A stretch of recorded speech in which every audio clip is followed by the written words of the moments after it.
Um, okay, thank you. Thank you everyone for joining this talk. I was thinking about introducing a different format this time around. Instead of jumping right into the talk, I was hoping we could start with a few round of questions first. Um, so I'm sure and I hope all of you came into this talk with a few questions that you can't seem to understand about this particular issue, the Palestine-Israel issue. And to be honest, in the last 30 years since I've actually started covering this issue, um, there is no such thing as a controversial question. There is no such thing as an uncomfortable question. I've heard them all. There is nothing that shocks me anymore. Um, so what I was thinking is if we could just go around, if you could just unmute yourself, and if you would consider just, yeah, sharing your questions if you have any. And then we can basically start with the slides that I've prepared. Is that okay? Shall we do that? There are still people slowly coming in, so they might Yeah. have missed it. Yeah. Yeah, yeah. So yeah, for those of you who've just joined us, I just want to say that we're going to try a different um, approach this time to this particular talk. I was hoping that if any of you in this among this eight participants in this group have any questions about this particular issue, Israel-Palestine, and if we could start with those questions, get it out of the way before I jump into my presentation. So please consider unmuting yourself and fire away your questions. But again, if you don't want to speak up, maybe send me a chat message and then I'll just read out the questions and then we'll tackle it. Um, yeah, so shall we do that? I'll give it a minute before I start. Any questions? Any questions you may have about this issue that you can't seem to get your head around? Ah, okay. Will the war ever end? Of course it will end. And I have proof for this. If you look at history, every colonial occupation has ended from the beginning of time till today. There's no reason why. I mean, you call it war, I call it the genocide, because war means two sides are equal. But this is not about two sides being equal. This is about one side, the oppressor, the occupier, completely decimating the other side. So it's not the war, it's actually the genocide. So will this end? Yeah, of course, absolutely it will end. And again, on I will cite another evidence why this has to end. Because if you look at Israel's claims that, oh, you know what, it wants to exist in peace. My question to Israel is, you've had 77 years to prove you want to exist in peace. But in 77 years, all you have done is expand your territory, launch wars, um, and the only way you can survive this is to keep the other population under occupation. And the only way you can survive this is to keep killing and killing and killing because the people who are occupied are fighting back. And of course, they would fight back. You can occupy them for one day, 2 weeks, 3 weeks, not for 77 years and not expect a response. I'm not justifying violence by any means. All I'm saying is when you occupy someone, enshrined in international law, people, the occupied, have the right to fight, to resist occupation. This is enshrined in international law.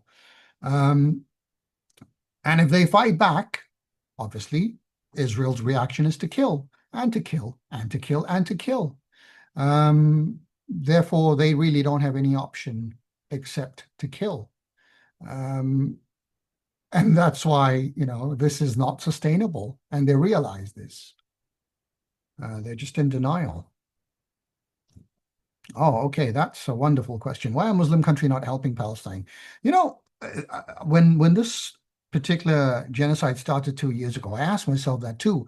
That, come on, 56 Muslim countries. I think there are 150 countries around the world. I might be wrong. Approximately 150 countries around the world. 56 of them are actually Muslim majority countries. Um, and no one's willing to help. No one's willing to step up. But again, it go understand history. Go back to what happened 20 years ago. I mean, you can go back as far as you want, but I'm saying just go back to 20 years ago when Iraq stood up, when Iraq stood up and Libya stood up, when Yemen stood up, what did the American imperial military complex do? They bombed the hell out of that country, decimated it completely. So which country in its right mind would say, you know what, I'm going to intervene? And if you intervene, if you send a Navy ship, if you send a platoon of soldiers, if you send some fighter jets, to the Mediterranean Sea towards Israel, what do you think the Americans will do to you, to your country, to, I don't know, Turkey, to Malaysia or Indonesia? You name it, you name the country. Which country in its right mind would dare to intervene? Because they will get completely decimated. So nobody really in its right mind. Again, look at it properly. Everyone's against this genocide. Everyone's calling for the end of the occupation, except two countries, the United States and Israel. Of course, in varying ways, France, Germany, and France, Germany, and the UK are sort of supporting them, but no, not really. The only imperial force really is just the Americans and Israel. Um, Band up together and well, do they really need to band up together as a coalition and launch? No, not really. First of all, they will never unite because everyone's looking after their domestic interest. So it's not likely that these countries will unite because again, they have got different goals. Um, when a country like Malaysia, and I have tremendous respect for Malaysia, when Malaysia or Indonesia, when they speak up for the Palestinian rights, they're not saying it because they love the Palestinian cause, but because obviously they're appeasing the local population, their local domestic population. So it's all politics more than anything else. I'm not saying they don't care, everyone cares, but it's very, very difficult to take a decision. Again, I can cite a very recent example where Trump came to Asia, managed to close a number of trade deals. And all these countries were seen basically kissing the lower back of Trump. Why? Because obviously they care about trade.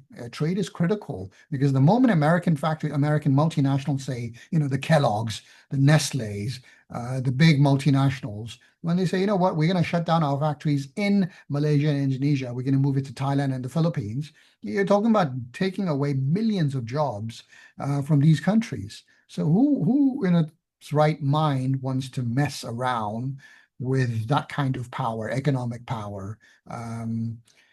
So yeah, that is really my take. Now, for those of you who have just joined, to be honest, we're all aware, but why just we bind together on what we saw, what is happening? Sorry, you'll have to be more clear what that means. To be honest, we are all aware. But why just like we are blind on what we saw, what is happening? No. I think, there is no doubt. If you're referring to the masses, I don't have an iota of doubt that the masses, the local population, like, Egypt is a very good example of this question. A lot of people say, oh, Egyptians are collaborating with Israel and blocking aid going into Israel. Wrong. It's not true. What is actually happening is the Egyptian government doing this. The Egyptian population, by and far, they abhor what's actually happening. They're in disgust. But because the security forces are so strong and powerful, nobody dares to mess with them. And if you do speak up, the next day you disappear. This applies to a number of countries around the world. But again, you can't even say, oh, this happens in the Middle East because, hey, look at what happened to Sami Hamdi in the US. He spoke up, the US, and this actually happened in the US. And he was lifted by ICE. in detention for 2 weeks, and they released him with no charges whatsoever. So this happens. This seems to be the era that we're living in a so-called democracy as well as in a non-democracy. But the people, by and far, without an iota of doubt, they are utterly disgusted by this. But it's the people in the positions of power that have to look at the bigger picture and say, you know what, this is not our battle to fight or intervene. But yeah, going back to the original question, yes, this will very, very soon end. For those of you who have actually just joined the meeting, I thought of starting the meeting, this talk, by allowing you to ask some questions. If you have some lingering questions that you have, I'd like to get that out of the way first before I jump into the presentation. So if you have any questions, type away in the chat. Or if you want to speak up, unmute and speak up and ask your question. That would be fine too. So yeah, I was hoping that we could get some questions that you may have out of the way before I start the presentation in the next, 1 to 2 minutes, if there's anyone else. Any other questions?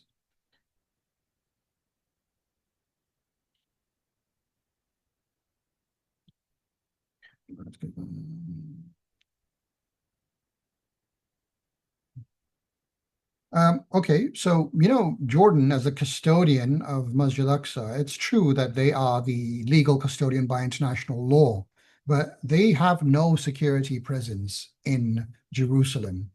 They are given this custodial power, but they really have no security forces in Jerusalem itself. And what exactly do you expect them to do to protect the Israelis from storming it from time to time? And they've done this over and over again. There's really nothing much they can do. Also, let's not forget that Jordan is a recipient of US aid. They have no natural resources. Their economy is in shambles, and they rely on US support. So there's really not much they can do as a power. So this is very ceremonial. They have got custodial control. No, sorry, custodial. They're the custodian of the Al-Aqsa Mosque. But in actual fact, it's very ceremonial. They have absolutely no power, because you need to understand West Bank and Jerusalem is under occupation, illegal occupation, mind you, by international law. This is not a narrative. This is not a point of view. By international law, it's under occupation. So yeah, it's very easy to just say, oh, why doesn't Jordan do this? Why doesn't Egypt, help with the easing of the blockade? But it's not as simple as that, because there are many, many implications if these countries intervene or um, um, loosen the noose, so to speak.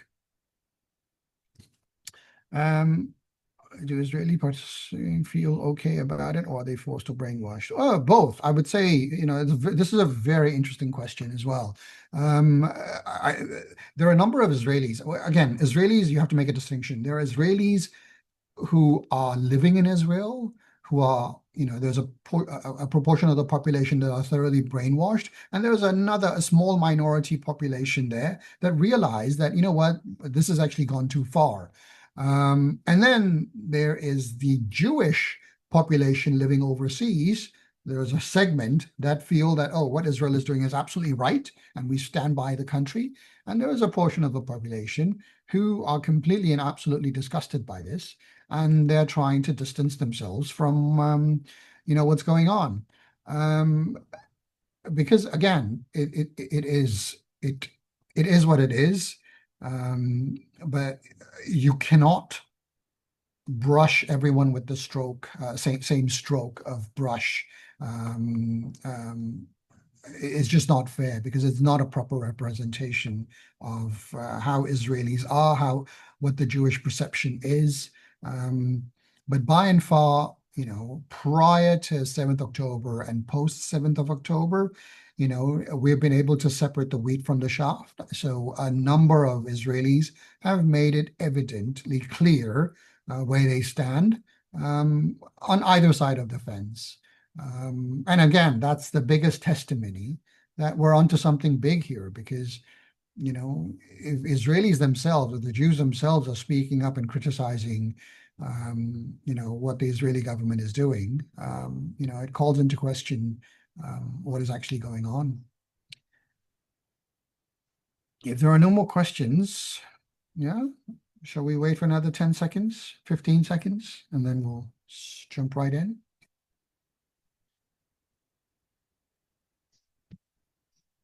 Okay, all right, let's roll.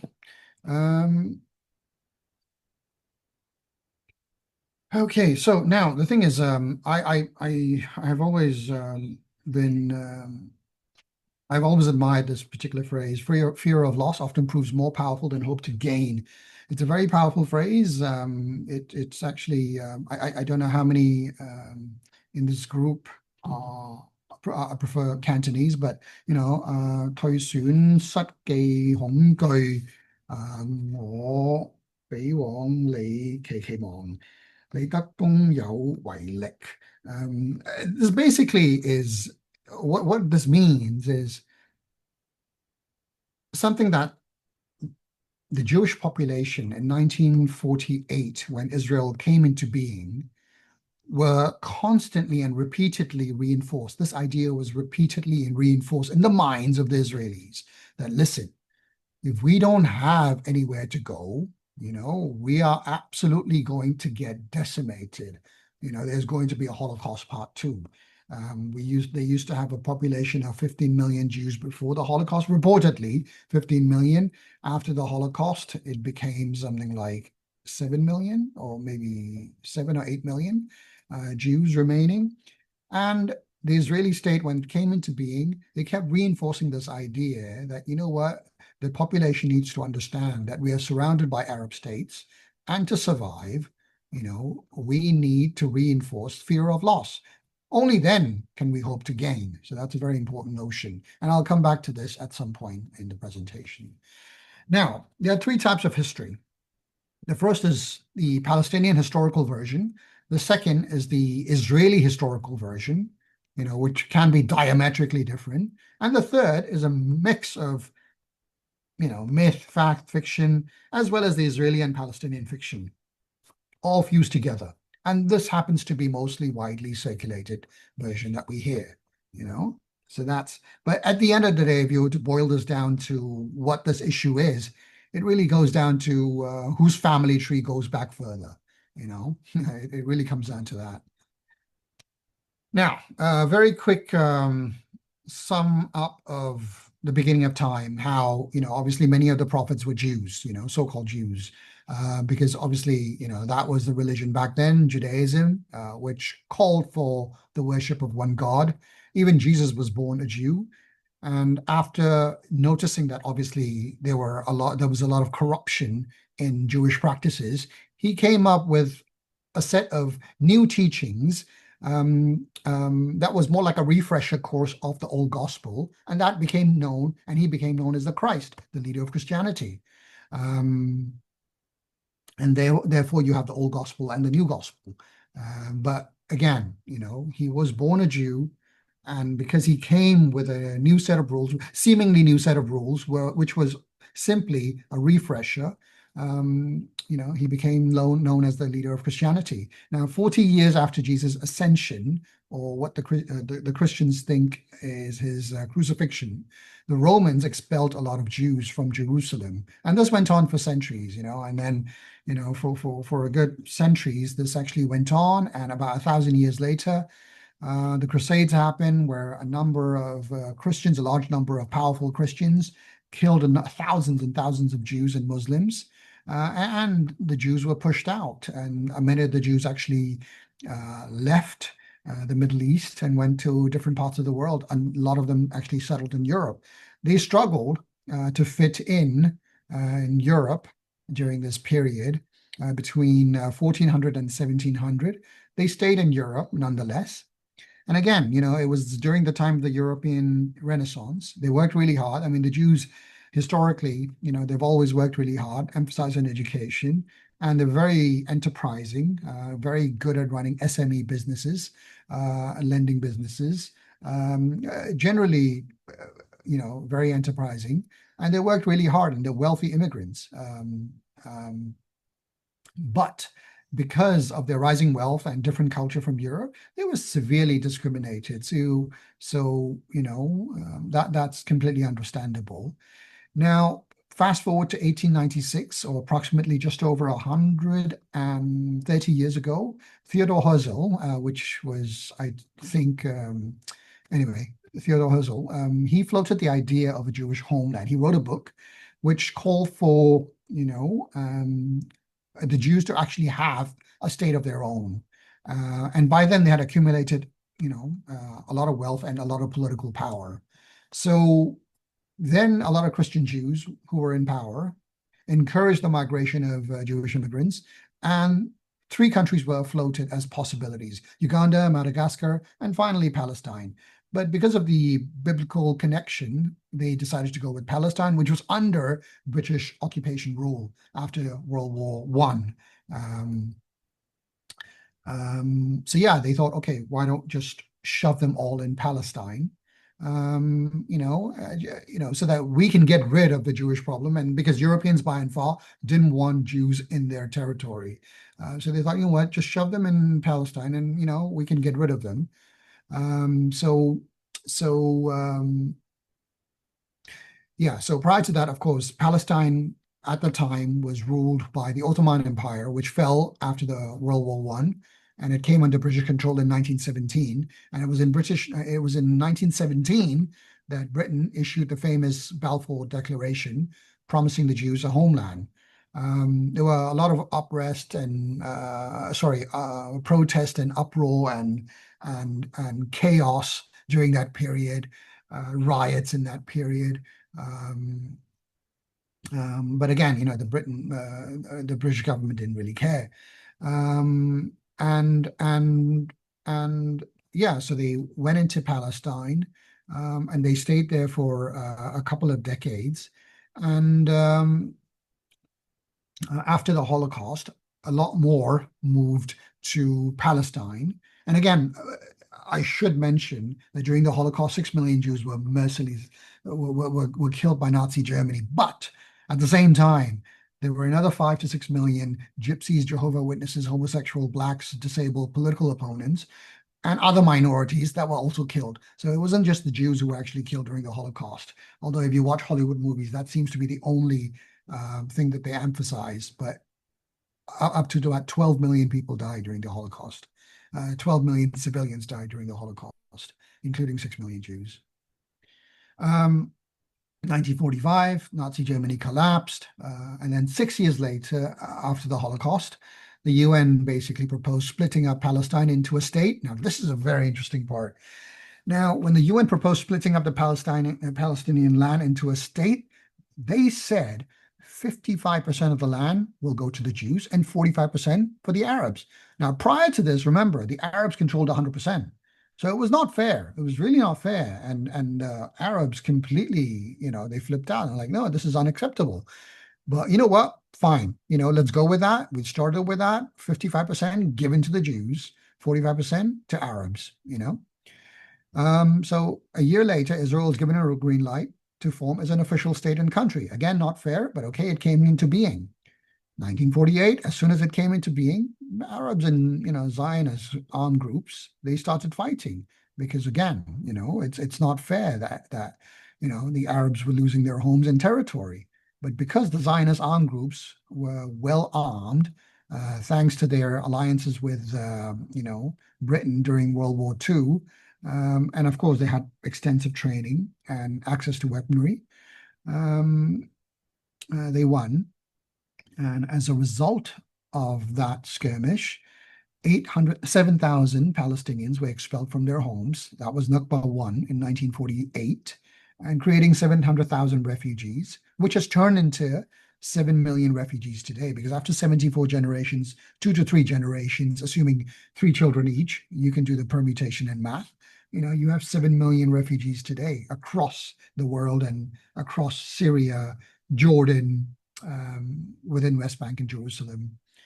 And in 1949, the Zionists decided to continue after the Nakba. They decided to continue taking over West Bank and Jerusalem. Remember, when I earlier said 55% of the land and 45% for Arabs, this was only in present day Israel. All right. This did not include West Bank and Jerusalem.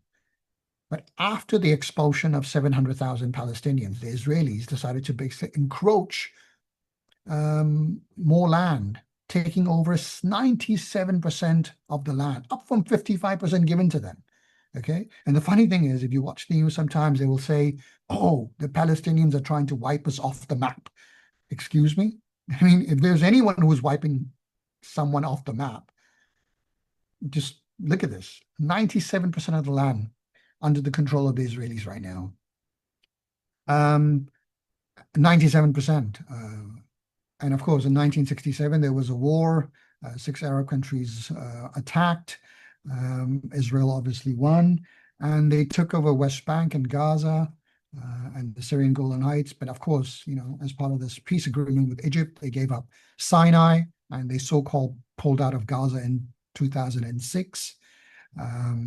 So again, to sum up this very interesting history analysis, 1947, Britain gave Israel 55%. Still, between 1947 and 2024, they managed to expand their territory to 97%. And while 55% is deemed by international law to be legal, the balance, 43%, 44% is deemed illegal according to international law. But again, who's there to stop Israel? This, I'm sure everyone has seen them, how, it starts from the left, where, the whole of Palestine prior to 1970 was Palestine. And then it became, then you had the Jewish migration. And then obviously the encroachment grew during the UN partition, so on and so forth to what it is today. And again, prior to moving to the next slide, what is again interesting is people say, oh, Palestine doesn't exist. But again, if Palestine really didn't exist, how would you explain old, encyclopedia, Palestinian maps, historical maps that show there was Palestine, no such thing as Israel, coins, and even the former president, Yitzhak Rabin, actually applying. He's actually got an application. You can look it up online. You can Google it online. He's got an application for Palestinian visa to enter Palestine. This is prior to 1947. So if that didn't exist, what was the former president doing, gaining entry into Palestine at the time? Moving up to present, but again, this is not really present because this is prior to 7th October. Gaza had a population of 2.3 million. Today it's probably 2 because they've probably easily killed about 300,000. Living inside the world's largest open air, well, I don't know why people call it prison. It's actually occupation. Prior to the genocide, they had an unemployment rate of 49%. Today it's about 90% because of the genocide. 80% of the population used to rely on humanitarian aid. Today, it's over 95% because obviously you have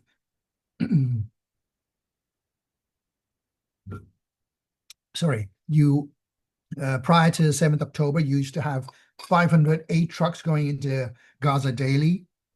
Today, there are approximately 120 going in daily. Prior to 7th October, less than 4% of the fresh water was drinkable. Now, obviously, it's a lot less than that.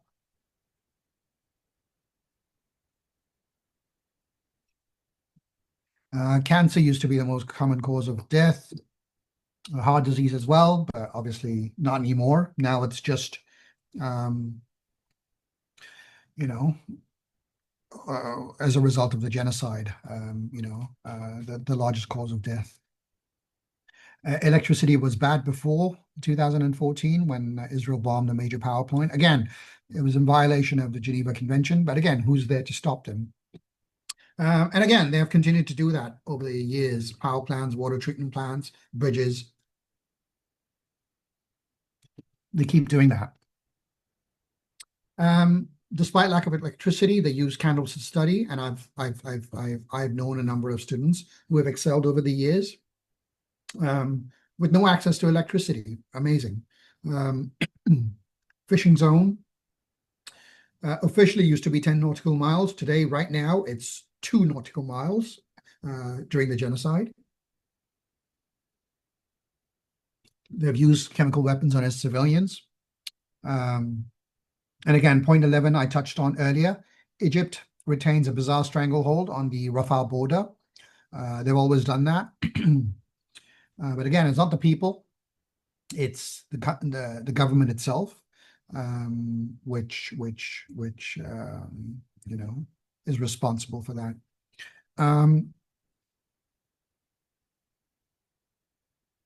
The last point I also like to call a kill switch point, because, you know, you could say, oh, you know, both sides just get around a table, you know, lock them up in the room and throw the key and, you know, start talking and talk about peace and coexistence and blah, blah, blah. I say, you know what? This is not about peace and coexistence anymore. We've actually gone past that point. This right now, it's about justice. And if the Palestinians were wrong, why is it that Oxfam, Amnesty International, Human Rights Watch, UNICEF, and 250, maybe even more charities and NGOs have each condemned the occupation, the blockade, the siege, the apartheid in Israel or occupied Palestine? You know, unequivocally, all of them have done that. You don't see them basically telling, oh, you know, the Palestinians ought to give concessions. That never happens. Now, some facts about Israel. There are 5 million Palestinians living in West Bank, East Jerusalem, and Arab Israelis living in West Bank and Jerusalem, and they're suffering from, obviously, the occupation as well. Israel holds a world record. Again, you could Google it if you want, for violating UN resolutions, Security Council resolutions, ICJ rulings, and Geneva Conventions. I think the only country that comes close, but it's still far behind, is North Korea. Look it up. 9 countries have nuclear weapons. And again, this is a very interesting point. I looked it up. 9 countries have nuclear weapons. 4 countries, India, Pakistan, North Korea, and Israel, they are not part of the NPT. So which means they refuse to pledge cooperation in the peaceful uses of nuclear energy. They don't disclose. There are no nuclear inspectors going into these 4 countries: India, Pakistan, North Korea, and Israel. But by a large extent, India and Pakistan have allowed periodic inspection into their nuclear facilities, except 2 countries. Which 2 countries? Israel and North Korea.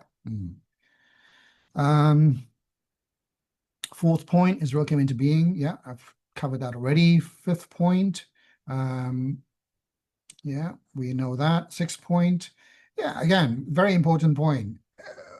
Prior to 7th of October, approximately 500 to 700 Palestinian children, some as young as 12, used to be illegally detained by Israel each year without recourse. They could do whatever they want. They'll throw them in jail and release them without charge after an extended period. All right. And these are not prisoners. These are hostages. You know, there's no, you know, the difference between a hostage and a prisoner. When you arrest someone overnight for a day or 2, you know, you could call them a prisoner, right? But then you have to charge them with a crime in the court of law. But if you don't charge them over an extended period, over a year, over 2 years, some over 15 years, and then you release them, you know, that is your hostage, because there was no reason in the legal realm you should be detaining them anyway. That's another fun fact. The US has vetoed 60% of, sorry, not 55 Security Council resolutions. So it's actually used 62% of its veto power to defend Israel. And there's only really one solution, you know, that we know will bring long-term peace. Give back the land, you know, unconditionally give back the land. But that's one thing Israel refuses to do. Point 9, I'm not going to go through that. It's fairly straightforward. point 10 is an important point. A lot of people will say, oh, there are a number of Arab Israelis, Arabs who stayed back within the state of Israel and today have Israeli passports and they're living in Israel, But what they don't tell you is there are at least 65 blatantly racist Israeli laws that apply to them that don't apply to Jews living in Israel, in terms of access to education, access to infrastructure, access to city council funds, roadworks, you name it,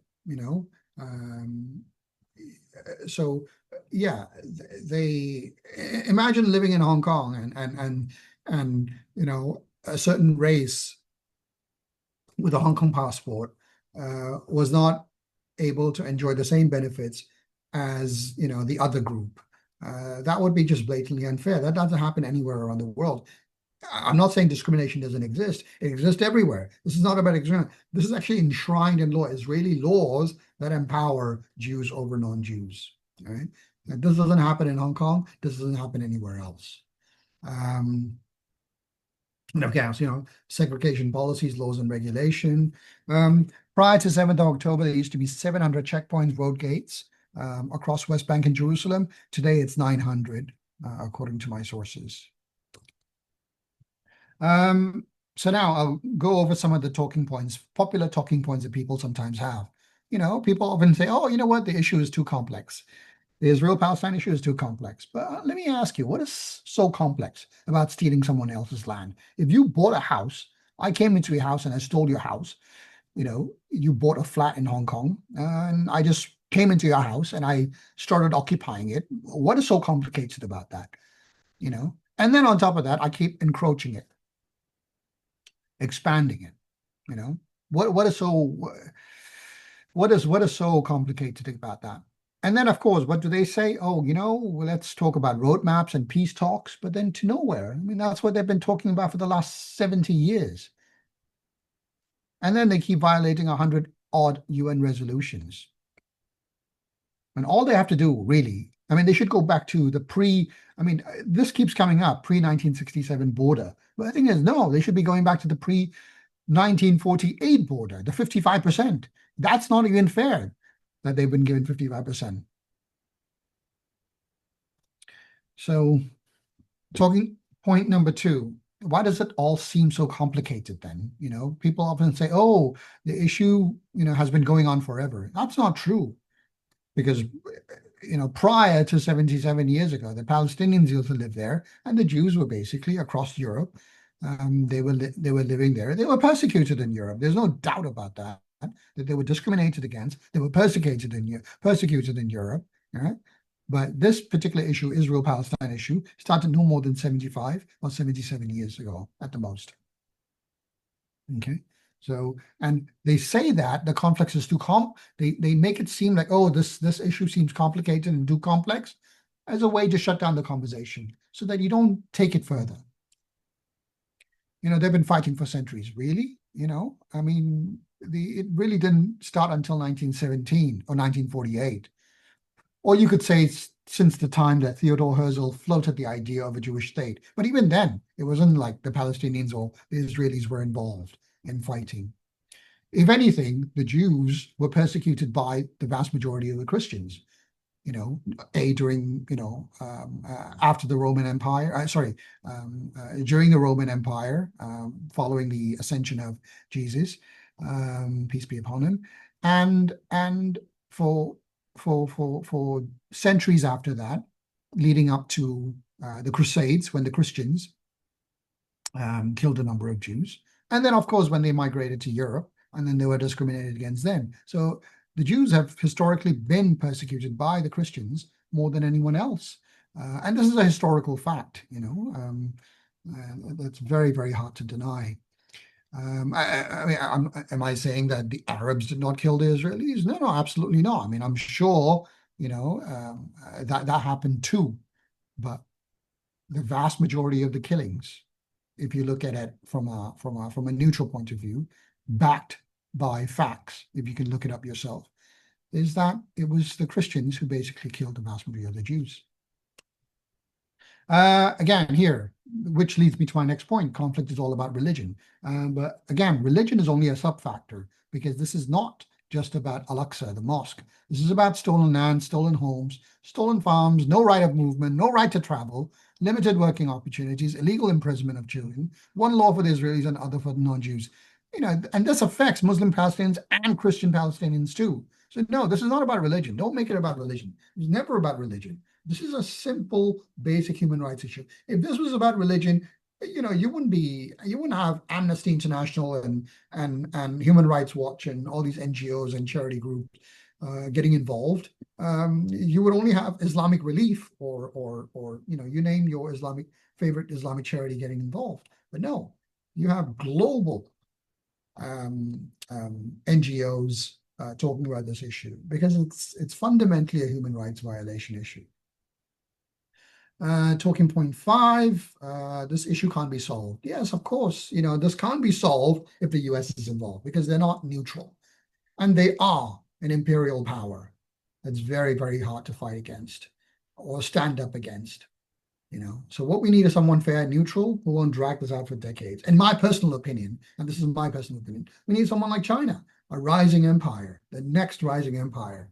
And because, they can't be that easily influenced. And I strongly believe the Chinese will take a neutral stance, a just stance, to resolve this. But of course, they want to remain quiet, stay out of the headlines, because they are singularly focused on preparing themselves as they become the next global empire. They don't want to rattle the cage right now. They just want to so-called stay in the gym and work on their muscles, a crude way of putting it. Yeah, oversimplification. But yeah, these are some of the things, basic things. Talking point 6, they hate each other. Oh, that's another one that comes up a lot. I'm sure there's hatred on both sides. There's hatred on both sides. There's misunderstanding on both sides. But if you were to look at the numbers, pure numbers, in the last 77 years, over 70,000 Palestinians have been killed, have been killed. And how many Jews have been killed during the same period? 2,000. Look it up yourself. Don't take my word for it. Again, look it up. Fact check me at any time. 70,000 versus 2,000. And again, when I say 70,000, I know my number is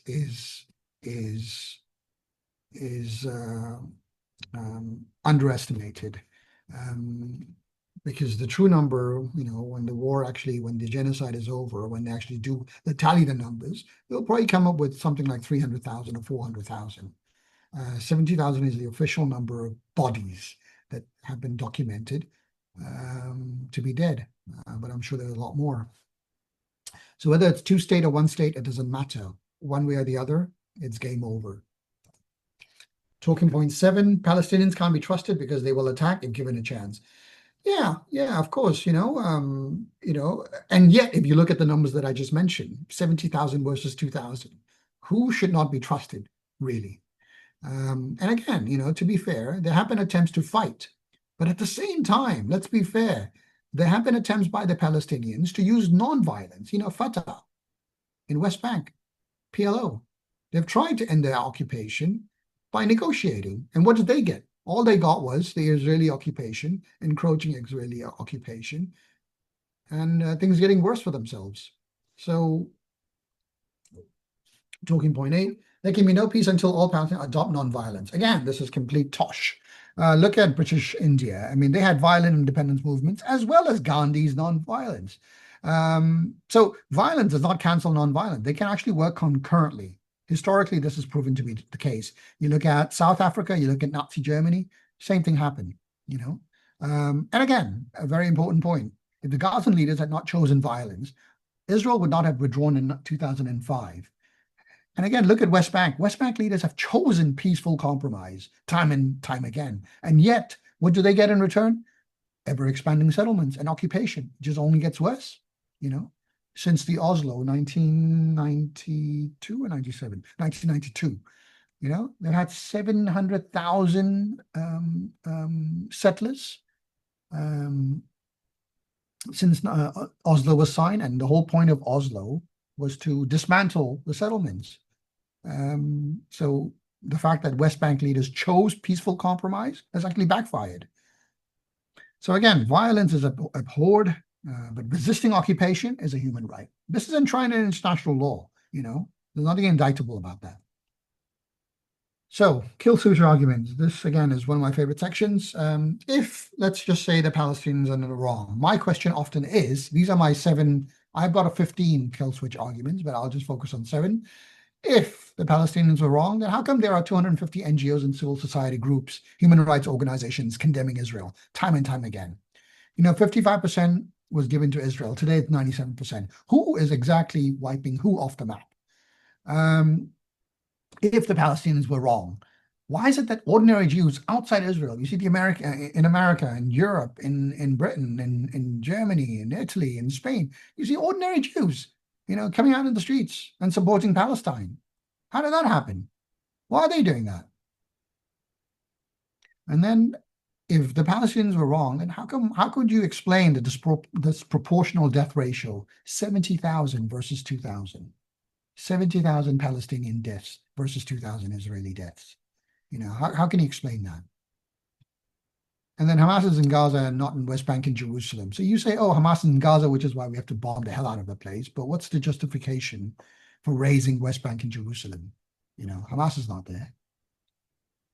And then again, I think this is, you know, I refer to this as the mother kill switch argument.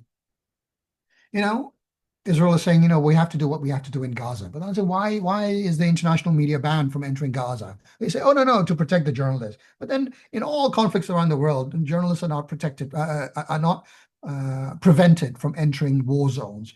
What's so special about Gaza? And of course, they have no answer. You know, they have no answer. And again, to double down, I say, oh, okay, fine. You know, you were trying to protect the journalists, and which is why you didn't let them enter for 2 years. Now the so-called war has ended, right? The genocide has ended, right? Let them enter now. Yet they don't want to let them enter because they don't want them to enter to document the carnage and the destruction they have wrought over the last 2 years. And that's why I like this. I call this the mother kill switch argument. And the last one I've earlier mentioned already. Israel had 77 years to prove it should exist peacefully. But no, it didn't. It hasn't. And to survive, all it has done is encroach in other people's land, occupy, you know, target 7 countries, bomb Lebanon, bomb Syria, bomb Iran, bomb this, bomb that. You know, to survive, the only way possible for it to survive is to kill, and kill some more. That's the only way. Unless you can convince me it has done anything else apart from killing, because that seems to be the only way it has managed to survive this long. 70,000 versus 2,000. Again, look it up, these numbers, you know, if you think, you know, but then, yeah, okay. Some people ask, why does the US and Europe blindly support Israel? Again, this is my theory.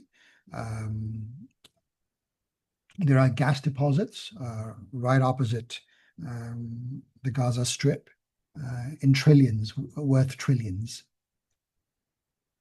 And they're bang on, you know, like I'm talking about 3 nautical miles to 5 nautical miles from the shorelines of Gaza. And then there's a Ben Gurion Canal, which hopefully Israel is working really hard. And this goes across Gaza itself. And in order to secure that, I wish I had in fact, for the next presentation, I'll prepare a map showing you exactly what this is. But again, you can look it up. Right now, the world shipping lines have to go through the Red Sea, which obviously Yemen keeps attacking because it comes under their jurisdictional waters. But Israel is trying to say, you know what? We can slice this piece of land, slice through the land, and create the Ben Gurion Canal, and that will bypass the Red Sea. So, which is why they have to support Israel. And the third reason I reckon is because there is a secret radar facility in the Negev Desert in Israel, um, um, where the US military is based. And the question is, why does US and Europe, why do they need to be in Israel? Because Middle East is a resource-rich region, and they need to keep tabs on what happens in the Middle East. They need that. It's very critical for them, and Israel plays that role um, to help them. Obviously, keep tabs on what's actually happening in the Middle East. And if they exit, what the Americans fear is who's going to occupy two parties. One, the Chinese, two, the Russians. And they can't afford for that to happen. And that, I mean, eventually that will probably happen in some form or shape. But this is critically why, the US and Europe need to be in Israel to serve their own foreign policy interest in the Middle East future. There are people who say, oh, we should march, we should protest, we should condemn, we should do this, we should sell cupcakes and eat watermelons and send WhatsApp messages. All that is really effective, and it sends out the message. I completely support them completely. Will that change? In the moment, no, but collectively, I'm sure it will help over time. But in the meantime, there are four things I reckon that we should do to help: charity, activism, read, and boycott. The morals, and how do you do this? I mean, how do you basically reverse this occupation? The only way you can do this is to make it extremely expensive. The moral, security, and financial cost of maintaining the occupation needs to be extremely prohibitively high for Israel and USA. And only then will this end. This is how it worked with most of the occupation for Britain when they occupied the Americas, Britain when they occupied a vast majority of the world. This is historically proven to be true. So it needs to be very, very expensive for them. Costly, not expensive, not just in financial terms, but in terms of security. Make it really impossible for them to retain the occupation and settlements. So charity, activism, read, and boycott. The first thing I would say is read. Read up on Palestine. My personal collection, I've read, I don't know, 70, 100 books on Israel, Palestine over the years, but I would say these are my top 20 books. And the funny thing is, the books highlighted in green are by Jewish, sorry, not Jewish, yeah, Jewish authors. No, actually, no. The ones in black are by Jewish. But then again, Norman Finkelstein here. Why have I died? Oh, no. Sorry, I get it now. Sorry, I've not looked at this slide for a long time. The ones in green are my absolute favorite. The black ones are good too, but the ones in green are my absolute favorite. But the funny thing about this list is, I didn't realize this, but 80% of this list are Jews. So my entire framework comes from, I don't necessarily, I'm not, you can't accuse me that I've been brainwashed by, pro-Palestinian voices. No, I read pro-Palestinian voices as well, but I've always been open to Israeli and the Jewish point of view to get an understanding their point of view so that I can dismantle it. I've always enjoyed that. So again, a number of these authors are my favorite, including those marked in green. So that's number one, if you really want to make a difference. Two, activism. Activism meaning, again, there are 250 NGOs who are publishing reports. Whenever you see them, forward, like, share their research. They need to see the light of day as well. And again, they come from a neutral source, Um, so again, support them. And then there are thousands of videos out there featuring Jews criticizing Israel. Again, circulate them and feature them as much as possible. On a micro level, organize a booth, hand out leaflets in your local community, wherever you are.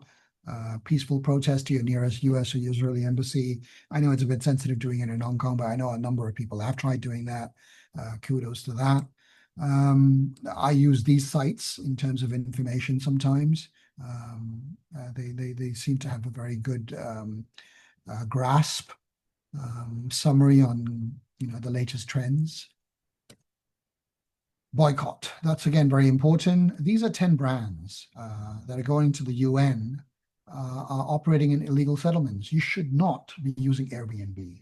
Come on, not to this day. You should not be using Booking.com. You should not be using TripAdvisor. I mean, if you're living in Asia, there are plenty of Asian options. Personally, my personal favorite is Trip.com. It gets the job done. Not that I'm not an influencer, I'm not being paid by Trip or anything, but I've always used Trip. All I'm trying to say with Trip is that they're not owned by a company that operates in the occupied Palestinian territories. Motorola Solutions and Caterpillar, Hyundai, General Mills. General Mills is a company. It's at a group level, but they own, Cheerios, the cornflakes, Pillsbury, Atta, Yoplait, the yogurt, Haagen-Dazs, the ice cream, Nature Valley, those, the fruit bars. So they have these brands. And then there are brands that, are used to whitewash its image. Fiverr, for freelance jobs, there are plenty of other platforms you can use. You don't have to use Fiverr. Wix, why don't you just use WordPress or something else? I mean, I'm sure there are alternatives. Don't use Wix. Ahava, Dead Sea Minerals, global sports brand like Puma, and I think Reebok as well recently, but I don't think Reebok is that big anymore. The other brands that I strongly encourage everyone to boycott is Emirates, Etihad, DP World, all brands backed by the UAE, and they are a total Israeli enabler. I can't make up my mind which country is worse, UAE or Egypt. Spineless completely. So I'm very careful where I spend my money on. So I bypass Dubai completely.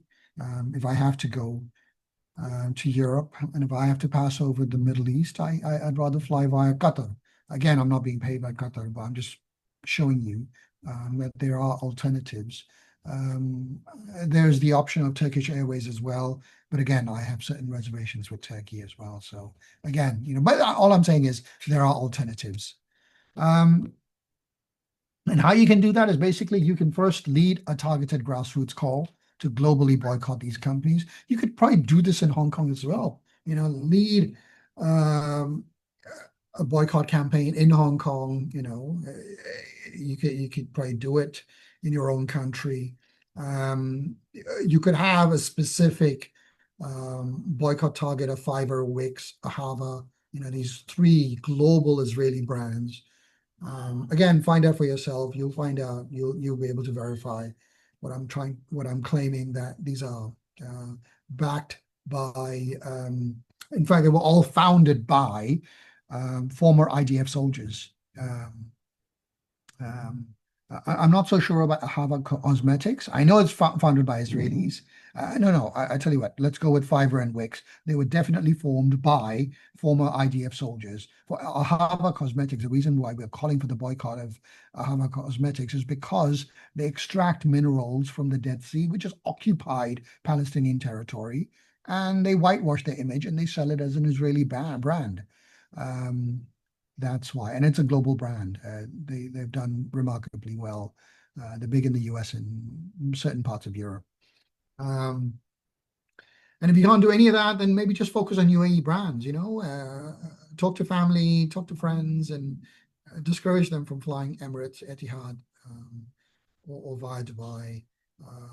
Puma, and of course, avoid McDonald's, KFC, Burger King, Domino's, Starbucks. These are not just random brands that I'm picking off, the stock market index.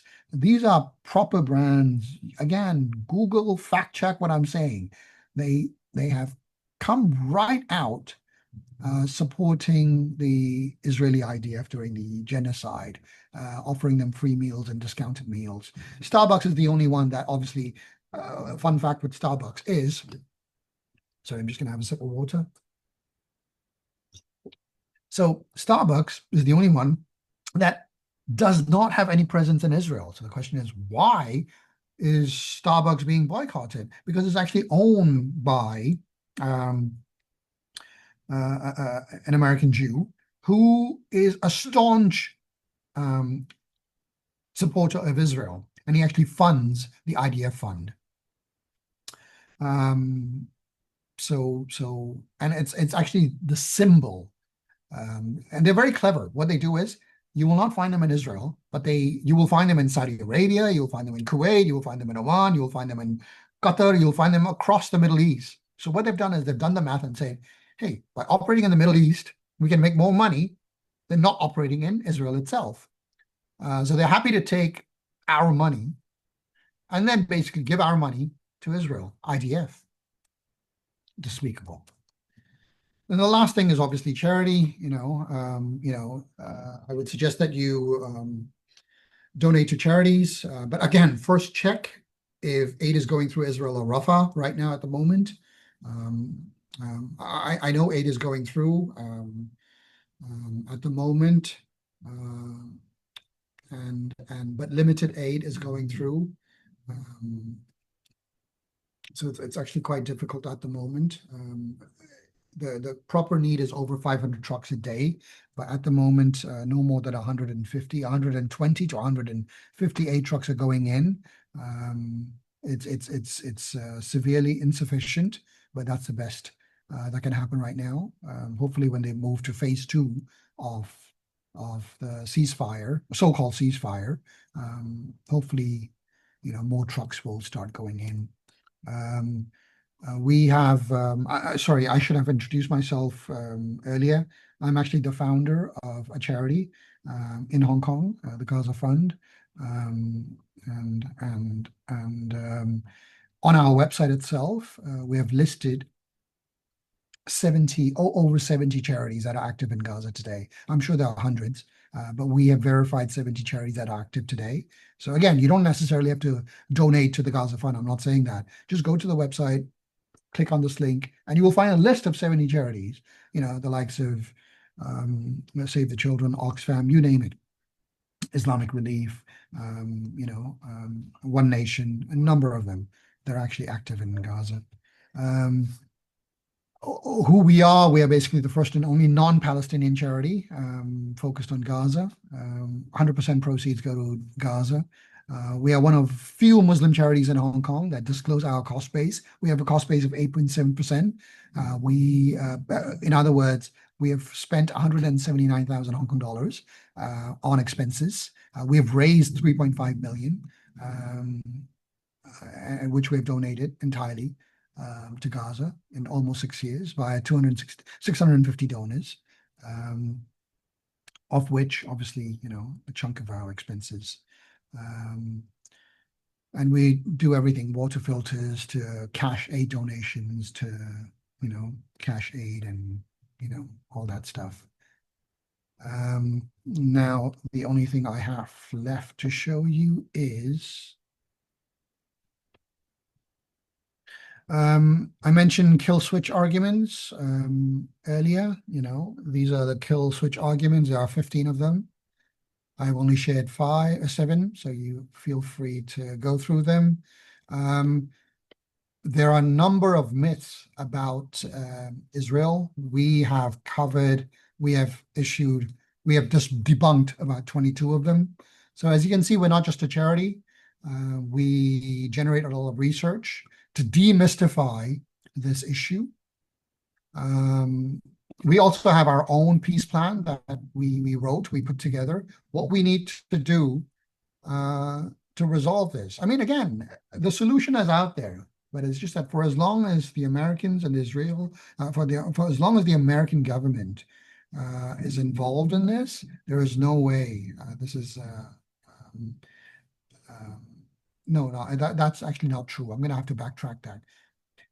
The American people have come to realize that prior to 7th of October, they weren't really aware what was actually happening, or they were aware, but they were brainwashed. Now the narrative is very different, and there is a sea change, and there is a storm coming. The next generation will influence politics, and things will change. You have to be optimistic that things will change. There is justice. There is always justice. And again, historically, all occupation have come to an end. Why not this one? So again, this is our own peace plan. Oh, so I mentioned about where's the charity? The charity. Oh, global charities. Here we go. So there you go. Here is a group of 70 charities that we have listed. And what I've done, obviously, is we've listed, the top 10 who, like us, have a 100% donation policy. And then there are a number of them that have operating costs. I mean, all charities have operating costs. You can't avoid that, because for us, the reason we have 8.9% is because we have to pay for the website, we have to pay for our auditing, we have to pay for our accounts, we have to pay for the bank charges. When the money reaches Gaza, we have to pay for the guy who is basically supervising the disbursement of the aid, as well as the person who is actually dispersing the aid, to make sure that everything is being done by the book. And then everything gets reported back. So all this costs money. You can't just say 100% donation policy and expect no cost. There's always going to be cost.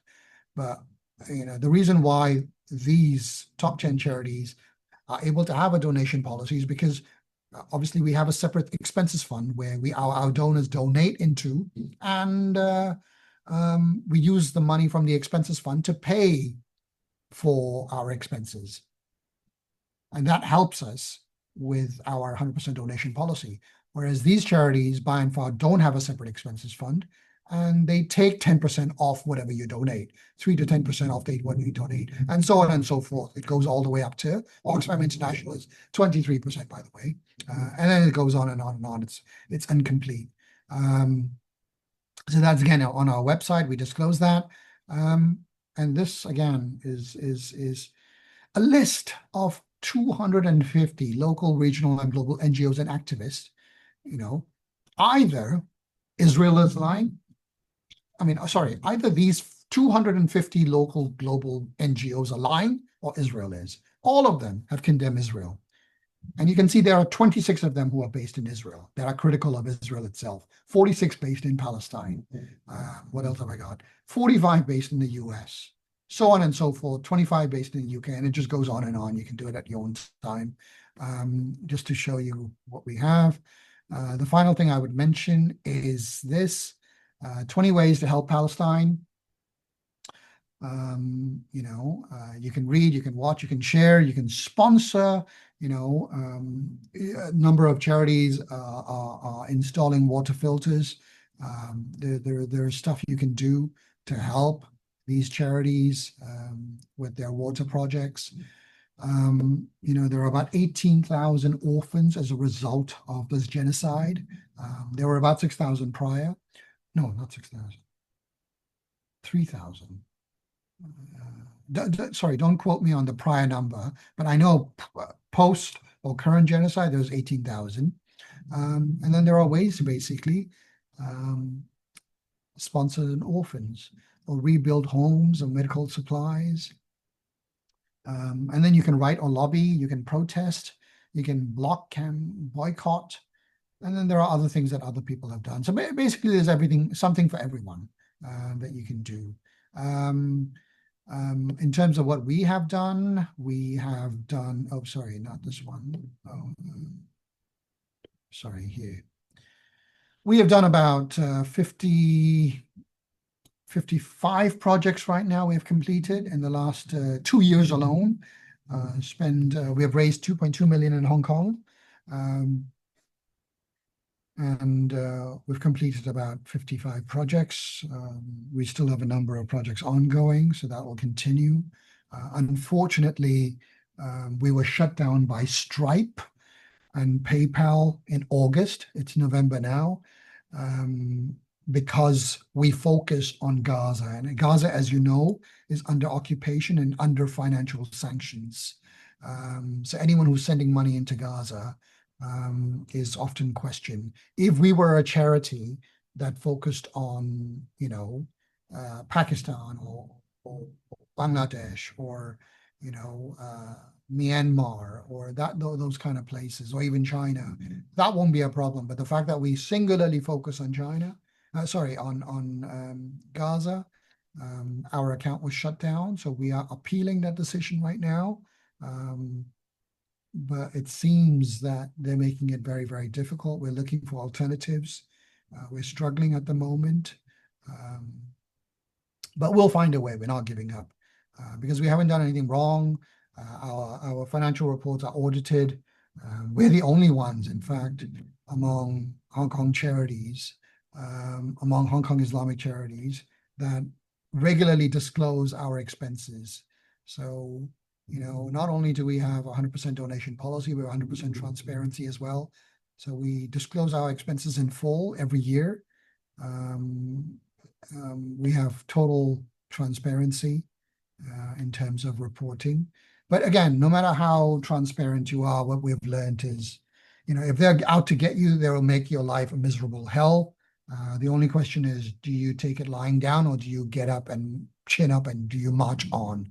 And we've decided long ago that we're going to keep marching on, and nothing is going to stop us from doing what is needed. So we'll just keep marching on. Yes, they can restrict our activities, but we will try to operate and we will do our utmost to operate within legal means, reporting everything that's necessary and beyond, going above and beyond what is important. So yeah, we will simply not give up. Now, again, I would like to open the floor. If anyone has any questions, by all means, put in the chat or unmute, and we can tackle these questions if you wish.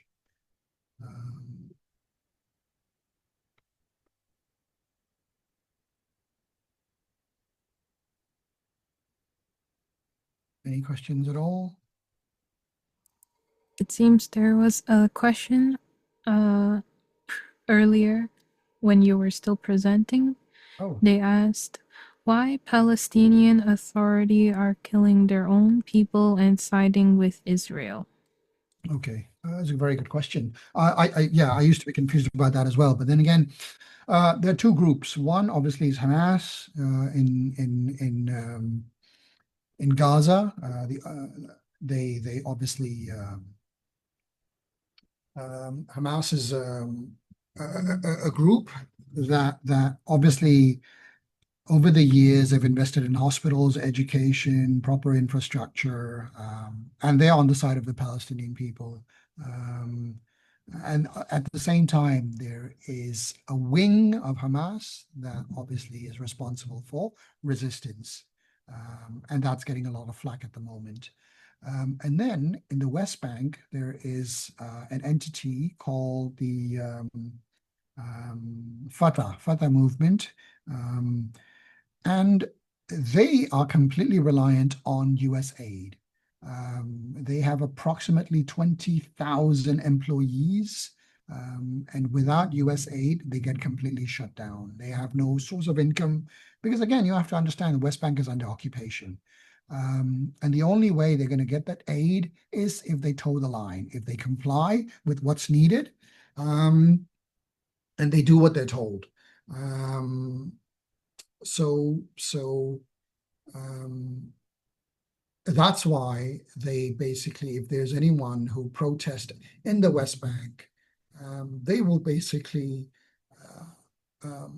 support the Israelis, help arrest them, help kill them, help throw them in jail, assist the occupier. It's a despicable set of circumstances.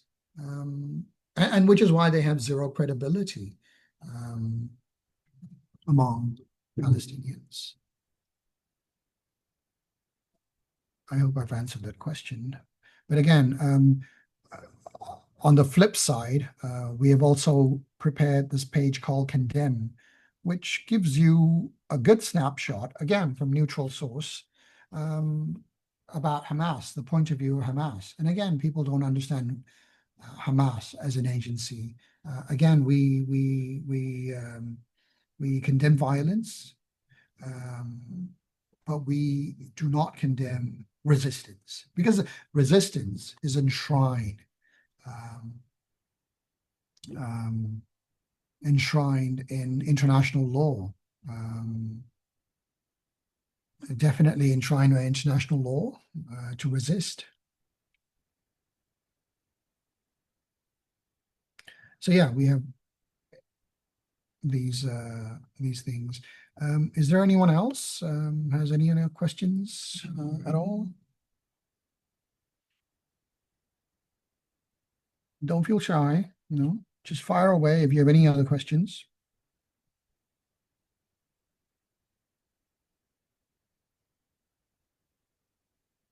Anything at all?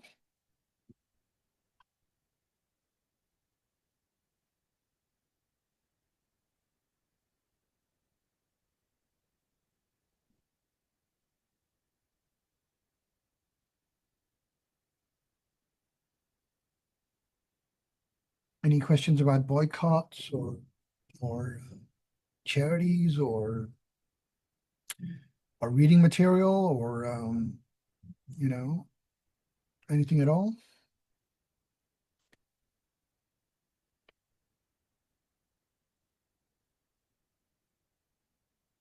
Okay, let's see. Do you oh, so can we live to see the end of the genocide? That's my wish, that I don't know, it depends on how old you are. I mean, um, but yeah, that's definitely something I hope we get to see in our lifetime. It'll happen for sure. It's historically proven to be the case. How quickly this moves, it all really depends on the current turmoil in the United States, because I'm telling you, the people have spoken. People have made it very, very clear that the genocide matters. Um, and Trump knows the reason he came into power was because people were disgusted by Biden, not because he was incompetent. Economically, he was quite capable. What people tend to overlook is Biden was very capable economically. The US economy was doing quite well. But because of the genocide, he got a lot of flack for it. And Trump came into power not because people liked Trump, was because people didn't like Biden. It's convoluted, I understand. And Trump knows this. The Republicans know this. So during the next election, I'm sure he's going to start singing that song that I ended the genocide or I ended the war. He will try to reframe it. But yeah, it will be interesting, and I really hope things change in the next 5 to 10 years. My personal feeling is, this groundswell change. We will really see changes in the next, and I really hope I'm wrong, but I reckon it will take about 15 years for us to see real changes, because as much as I fear this, I think things will get a lot worse before they get better. Can you imagine it getting any worse? I can't, but it will have to get a lot worse before it gets better. Um, um, so yeah. Any questions? If anyone has any questions, you can feel free to open your mic or type in the chat. I think we can give it a few more minutes in case anyone is typing. Yeah, yeah. Any further questions or anything at all that you feel that you don't understand or you find complicating? Seriously, there's nothing complicating about this, but it can sometimes seem like, oh, this is confusing. I don't know why this is happening.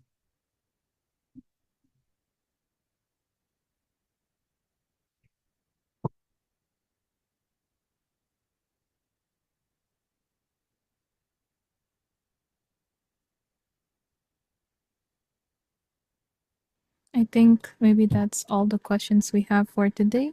Okay, Yeah. yep, all right. But thank you very much, everyone, for joining this talk. Again, if either of you want to get in touch at any point, you can obviously get hold of me via the website contact page, and if you have any suggestions at all, of course, by all means. But again, don't give up whatever you guys are doing, whatever you guys come across in terms of material, keep circulating, keep sharing, keep posting, and the tide will turn. I have no doubt. In the last 2 years, a lot of things have actually happened, and a lot more needs to happen and will happen for sure. But again, thank you, and Yes. Jazakallah, Brother Siddiq, for today's very informative presentation. Next week, it will be a presentation on stories of prophets, part 2. It will be on Saturday, same time, 2:30 to 4:30, and I look forward to seeing you all next time as well. Yes, Jazakallah, thank you. I'll end the meeting now. thank you. Thank you, Anisa. Thank you. Assalamu alaikum. Talking now. Walaikum salam.